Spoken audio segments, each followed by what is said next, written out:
Според информациите на локалната власт, до 9 часот наутро во текот на изминатото деноноќие не е регистрирано случај на COVID-19 на територијата на Велес и Велешко, но има 4 оздравени пациенти со 2 последователни негативни тестови. Се регистрирани 209 заболени сограѓанки и сограѓани, од нив 172 оздравеле, починати се 13, а активни случаи има 24 вкупно на број. Од активните случаи, 7 се на инфективното одделение во Велешката болница, 15 се на домашно лекување, 1 се наоѓа во затвор во Идрисово и 1 во градската општа болница 8 септември Скопје. Во општата болница во Велес во моментов се наоѓаат 18 пациенти на болничко лекување, да не ве збуни податокот, бидејќи повеќето не се од територија на поранешната општина Тито Велес.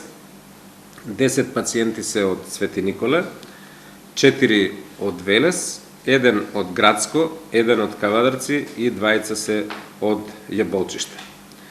2 од вкупниот број пациенти се наоѓаат на кислородна поддршка, меѓутоа за сите беше изнесена констатација дека се во добра состојба. Градоначалникот Коцевски ја прогласи состојбата во Велес за добра и стабилна, но ова не значи да се олабавуваат граѓаните, бидејќи се уште постои опасност од нагло зголемување на случаи, доколку се постапува спротивно од мерките и препораките на Комисијата за заразни болести, како што е примерот во Свети Николе.